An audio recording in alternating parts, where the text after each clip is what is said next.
कहानी शुरू होती है जब एक बड़े प्रदेश का राजकुमार अपना राजमहल सब कुछ त्याग कर बौद्ध संघ में शामिल हुआ। शुरुआती दिनों में नए भिक्षु ध्यान करना सीखते, इसके साथ साथ गौतम बुद्ध उन्हें भिक्षा मांगने भेजते ताकि भिक्षुओं का अहम कमजोर हो और उनका व्यवहार विनम्र हो जाए। संघ में आने के कुछ समय पश्चात राजकुमार भी भिक्षाटन पर जाने लगा। शुरू में सब ठीक था, लेकिन कुछ ही दिनों में घटना घटी जिस कारण राजकुमार विचलित हो गया और उसने भिक्षाटन पर जाने से मना कर दिया। भिक्षाटन का नियम था कि भिक्षु केवल 2 घरों में भिक्षा मांगते और नहीं मिलती तो आश्रम वापस आकर जल ग्रहण करते। एक बार राजकुमार भिक्षु नगर में भिक्षा मांगने निकला और दुस्सहयोग से भिक्षा नहीं मिली। शुरू में राजकुमार भिक्षु को निराशा हुई, लेकिन कुछ ही पलों में उसका मन शांत हो गया, जैसे कुछ हुआ ही ना हो। बिना प्रयास के आज भिक्षु बड़ा प्रसन्न था।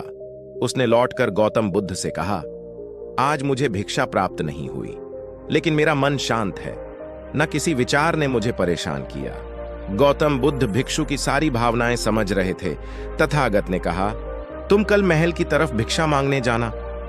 भिक्षु ने आज्ञा का पालन किया और अगले दिन भिक्षा मांगने निकल गया। कुछ देर बाद जब भिक्षु महल के आगे से गुजरा तो उसे अपना महल याद आ गया कि कैसे वह ऐशो आराम का जीवन जीता था। भिक्षु ने सोचा, महल में खाने को स्वादिष्ट पकवान मिलते और सेवा करने को कई नौकर होते और सभी प्रकार के सुख मिलते। ऐसा सोचते सोचते भिक्षु के मन में इच्छा हुई कि आज बढ़िया भोजन मिल जाए। तभी भिक्षु सचेत हो गया कि यह सब अतीत की स्मृतियां हैं और मैं केवल इन्हें देख रहा हूं। पुरानी यादों के ताजा होने से मन में कुछ इच्छाएं प्रकट हो रही हैं, यह भी मैं केवल देख रहा हूं। अगर मैं इन शारीरिक इच्छाओं को पूरी करने की लालसा रखूं तो मैं मन की शांत और यह जागृत अवस्था खो दूं। भिक्षु ने महसूस किया कि जब जब हम स्वयं को 2 कदम आगे ले जाते हैं, चेतना का स्तर ऊपर उठाते हैं, तब तब मन इस प्रकार के खेल खेलता है। जब हम मन को शांत करने लगते हैं तब मन हमें बेचैन करने की पूरी कोशिश करता है। भिक्षु यह सोचकर बहुत खुश हुआ क्योंकि आज उसने आत्मचिंतन से मन के बारे में गहरी समझ और सूक्ष्म दृष्टि प्राप्त कर ली। भिक्षु ने आश्रम आकर गौतम बुद्ध को सारी बात बताई और कहा, तथागत, आज मुझे आपकी कृपा से सूक्ष्म दृष्टि प्राप्त हुई। मन हमें बार बार इच्छाओं में उलझाना चाहता है। महल को देखकर मुझे भी पुराने सुखों का स्मरण हो आया, लेकिन आज भी विचार मुझे छू नहीं पाए। गौतम बुद्ध ने कहा, अच्छी बात है, कल नगर की दक्षिण दिशा में जाना, वहां एक हवेली है, वहां मन और विचारों पर उपदेश देकर आना। भिक्षु बहुत खुश हुआ। आज वो जल्दी जल्दी चल रहा था क्योंकि वो उपदेश देने जा रहा था।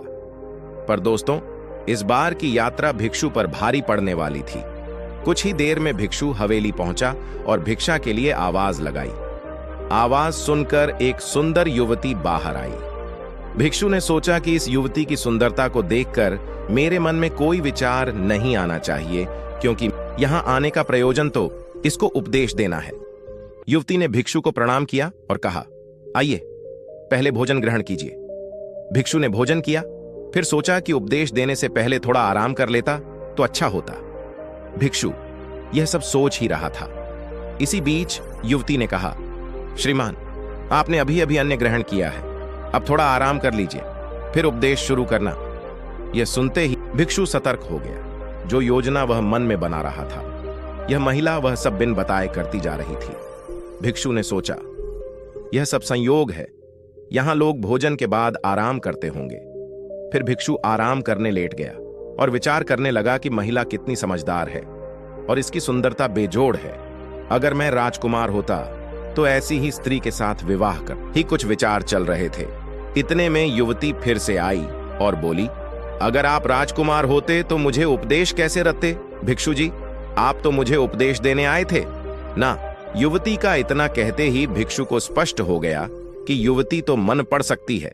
भिक्षु घबरा गया और हाथ जोड़कर पूछा, क्या आप मेरा मन पढ़ सकती हैं? युवती ने कहा, हो गया है, इसलिए बड़ी आसानी से मुझे दूसरों के विचार अपने आप महसूस हो जाते हैं, उनकी भावनाएं समझ आ जाती हैं। जब भिक्षु ने सुना तो उसके पैरों तले जमीन सरक गई। फिर बिना कुछ बोले भिक्षु तत्काल आश्रम की ओर चल पड़ा। रास्ते में चलते हुए भिक्षु का दिमाग फटा जा रहा था। उसकी बेचैनी बढ़ गई थी। भिक्षु खुद को कोसने लगा कि मेरे मन में युवती के लिए ऐसे विचार क्यों आ रहे थे, उसने मेरे बारे में क्या सोचा होगा। अगर यह बात लोगों को पता चलेगी तो लोग भिक्षुओं और संघ के बारे में क्या सोचेंगे। आज भिक्षु बहुत लज्जत महसूस कर रहा था और वह थोड़ी ही देर में आश्रम पहुंच गया। जब भिक्षु गौतम बुद्ध के सामने पहुंचा तो तथागत ने देखा कि उसके चेहरे की रौनक जा चुकी है। दोनों कंधे झुके हुए थे। भिक्षु ने बुद्ध से कहा, अब मैं कभी भिक्षा के लिए नहीं जाऊंगा। तथागत ने कहा, पहले आराम से बैठो, फिर मुझे बताओ कि तुम्हारी चाल में इतनी थकान क्यों है। आज तुम्हारे चेहरे पर तेज की जगह ग्लानि की भावना क्यों है। भिक्षु ने सारी बात बताई और कहा, मैं सब कुछ जानते हुए भी महिला की सुंदरता के बारे में और अन्य चीजों के बारे में सोच रहा था। मैं मन से पूरी तरह हार गया। अब मैं कभी उस दिशा में नहीं जा पाऊंगा। मैंने बौद्ध संघ का भारी अपमान किया है। गौतम बुद्ध ने कहा, सबसे पहली बात, परेशानी को बढ़ा चढ़ाकर मत सोचो। अगर कुछ बुरा हो जाए तो एकदम से यह मत सोचो कि सब खत्म हो गया। बिना सोचे निष्कर्ष पर मत जाओ। दूसरी बात, ध्यान दो कि कहीं तुम नकारात्मक विचारों के साथ अतिशयोक्ति करने वाले शब्दों का प्रयोग तो नहीं कर रहे। जैसे मैं हमेशा हारता हूं, जीवन में कुछ नहीं बचा। मैं मन से पूरी तरह हार गया। मेरे साथ कोई नहीं है, क्योंकि ऐसा करने से मन अति भावुक और विचलित हो जाता है और नकारात्मक विचारों के चक्र में फंसा रहता है। तथागत के शब्दों से राजकुमार भिक्षु के मन को सांत्वना मिली। भिक्षु ने पूछा, अगर मैंने अपने मन को जीत लिया था तो फिर मन परेशान क्यों किया गौतम? बुद्ध ने कहा, सबसे पहले यह समझो कि विचार पैदा कैसे होते हैं। पहले बाहर कुछ हुआ, फिर उस घटना के प्रति अंतर्मन ने प्रतिक्रिया की। इस कारण शरीर में भावना या सनसनी पैदा हुई। फिर इस सेंसेशन या फीलिंग के प्रति तुम्हारे सचेत मन ने यानी कॉन्शियस माइंड ने प्रतिक्रिया की। इस आखिरी स्टेप को हम विचार कहते हैं। भिक्षु ने पूछा, हमको परेशान करने की विचारों में इतनी शक्ति आती कहां से है? गौतम बुद्ध कहते हैं कि हम खुद विचारों को यह शक्ति प्रदान करते हैं। जब आप जजमेंट और सही गलत के टैग लगाकर विचारों को देखते हो तो उनके प्रति रिएक्ट करने लगते हो। एक विचार के साथ अन्य विचार भी सोचने लगते हो। जब तक आप खुद को जज करोगे तब तक मन आपको नीचा दिखाकर हावी होता रहेगा। भिक्षु ने पूछा, फिर मन शांत कैसे होगा? गौतम बुद्ध ने कहा, अगर विचार है तो शरीर में भावना भी महसूस हो रही है, क्योंकि हर विचार भावना के साथ प्रकट होता है। अगर आप अश्लील विचार महसूस कर रहे हो तो इसका मतलब है कि शरीर में एक भावना यानी सेंसेशंस भी महसूस हो रहे हैं और फिर आप उसके बारे में सोच रहे हो या रिएक्ट कर रहे हो।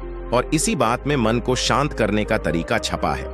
हर विचार को देखना कठिन है क्योंकि विचारों का वेग तेज है, लेकिन शरीर में महसूस हो रही भावना यानी सेंसेशंस को देखना आसान है क्योंकि यह देर तक बनी रहती है। अगर इन्हें बिना जजमेंट के सही गलत का मतलब लगाए सिर्फ देखा जाए तो यह गायब भी हो जाती है। तब मन के पीछे जो शांति है वो प्रकट होती है और उस शांति में एहसास होता है कि मन हमारा कुछ नहीं बिगाड़ सकता। हमारा अंतर्मन कैसे ठीक होता है? नॉन जजमेंट से अगर हम किसी भी इंसान या घटना या फिर अपने मन को बिना जजमेंट के देखते हैं तो मन के साथ साथ अंतर्मन अपने आप स्वस्थ और शांत होने लगता है। अगर तुमने मात्र यह देखा होता कि इस औरत के प्रति विचार केवल मेरे अंतर्मन के रिएक्शन के कारण है और यह मैं केवल देख रहा हूं, मन में बहुत कुछ चल रहा है, लेकिन मैं सांस के प्रति सचेत हूं, मैं शरीर में होने वाली प्रतिक्रिया को देख रहा हूं, तब भी तुम सचेत होकर दृष्टा भाव में लौट आते। मन के पीछे जो शांति है वह हमारी सबसे बड़ी ताकत है। हम बड़ी आसानी से विचारों को शांत कर सकते हैं और एक दिन यह जान सकते हैं कि किसी भी प्रकार का विचार, चिंता असल में इस शांति को पार नहीं कर सकता। हम हमेशा विचारों से अछूते हैं। गौतम बुद्ध कहते हैं, तुम याद रखो, विचार तुमसे हैं, तुम विचारों से नहीं। तुम हमेशा ही अपने विचारों से शक्तिशाली हो, अपने डरों और चिंताओं से शक्तिशाली हो। अब तुम अगले 7 दिन युवती के घर भिक्षा मांगने जाओगे और ध्यान रखना, देखता रहा, जब वापस लौटा तो वह पूरी तरह शांत था। आज उसने अपने मन को जीत लिया है। यह अहंकार भी नहीं था। आज उसने सही मायनों में मन को पार कर लिया था। दोस्तों, कैसी लगी आपको आज की कहानी? कमेंट करके जरूर बताएगा। ऐसी ही कहानियों के लिए सब्सक्राइब कीजिए हमारे चैनल ज्ञान की दुनिया को। धन्यवाद। अपने विचारों को जज मत करना। अच्छे बुरे विचार केवल तुम्हारा द्वार खटखटाते हैं। तुम केवल इतना याद रखना कि तुम वह शांति हो जिसमें सब प्रकट हो रहा है। अगले दिन भिक्षु पूरे मार्ग जागृत होकर चला। महिला के घर जाने से पहले थोड़ी घबराहट हुई, लेकिन भिक्षु दृष्टा भाव में बना रहा विचारों को। शरीर में उठ रही भावना